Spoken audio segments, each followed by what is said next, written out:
Monsi Hill. We have Secretary Lisa Liggins, Councilman Jamison Wilson, so sorry, James, and our Councilwoman Jenny Webster. So they're going to stand. They're all behind me today.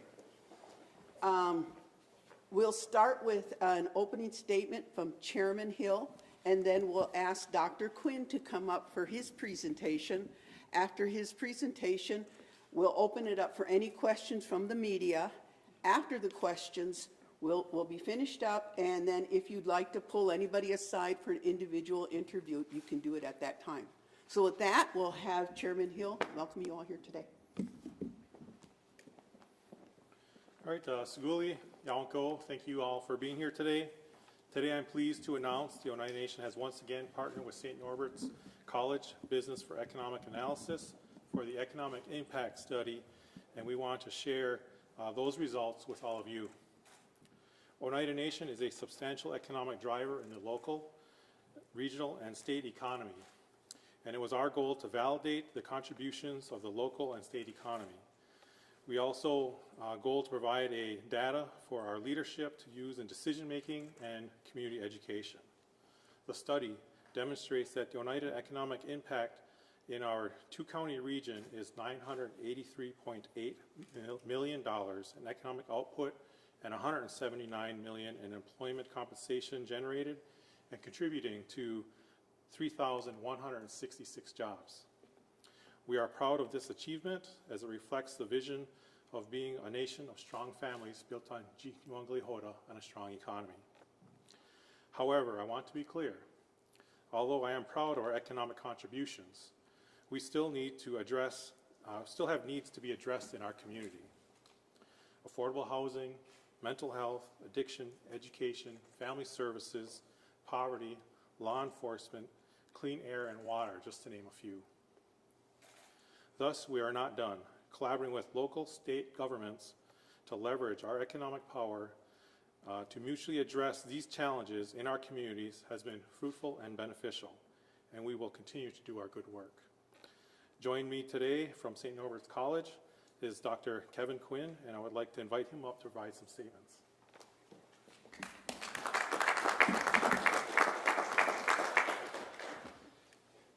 Good afternoon, folks.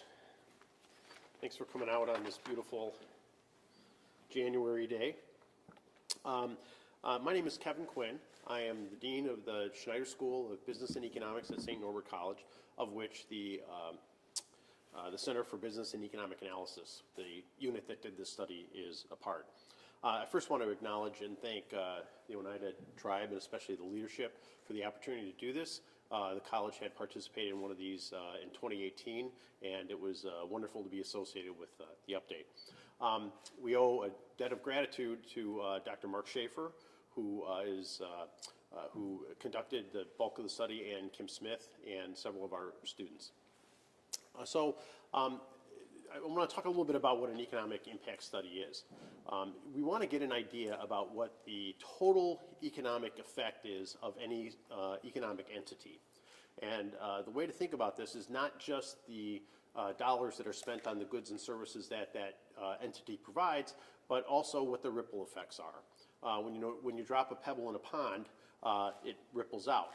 And so the initial initiative is the pebble that you drop, but there are people that are affected by the spending of an entity anywhere.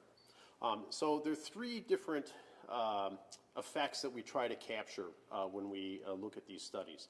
The first one is, what's the direct effect? How much total money is spent on the goods and services that are provided by that entity?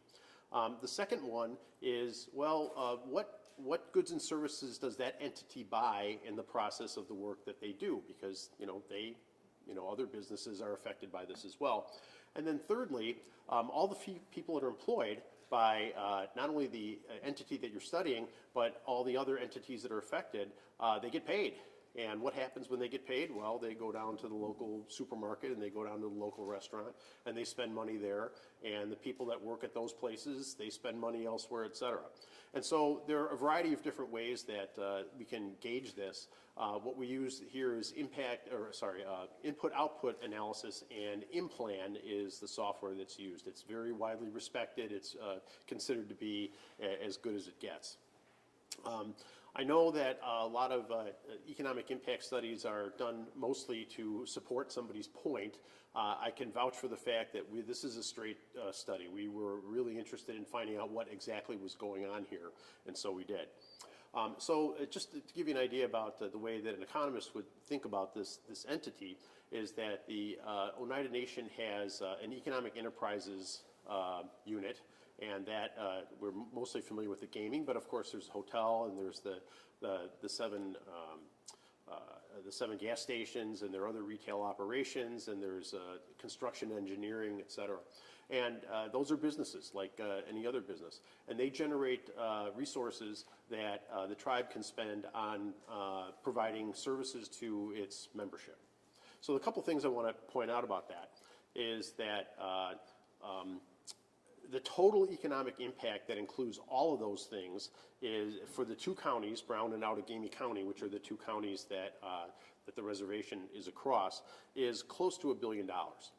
And when we look at it for the entire state, it's a little bit more than that because, of course, there's some economic activity that the tribe generates that is not just solely in Brown and Outagamie County, although most of them are.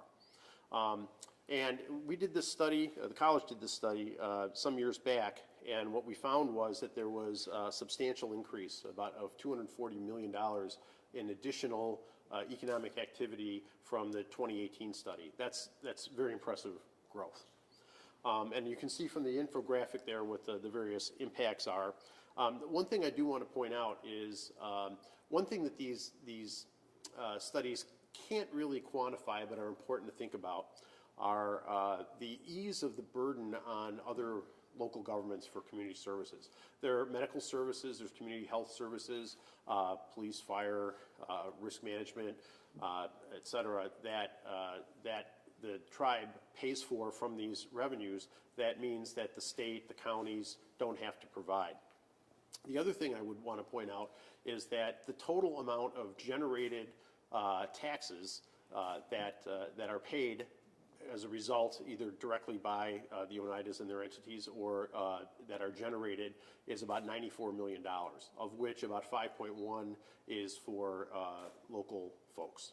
So with that, I'm happy to take any questions that you might have about the study and what the results are. What do you feel were the key contributing factors to the increase from then until now? I think it's mostly growth in some of the economic enterprise. You know, I would say, and I'm speaking just for myself here, is that it's quite impressive to me how the tribe has stewarded the resources that they have gotten as a result of those enterprises, and they've reinvested in those very wisely, I think.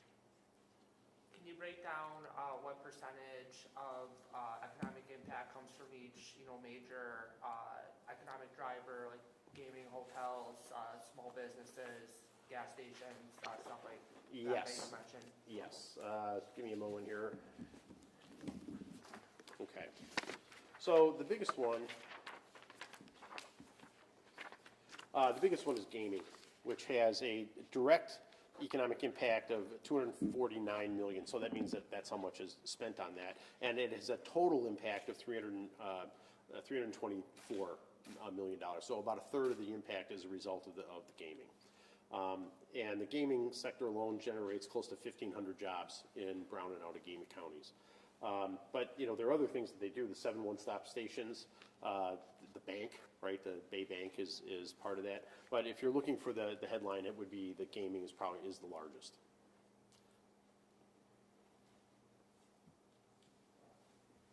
Any other questions? If not, thank you all for coming out again, and they're available for individual interviews. Uncle?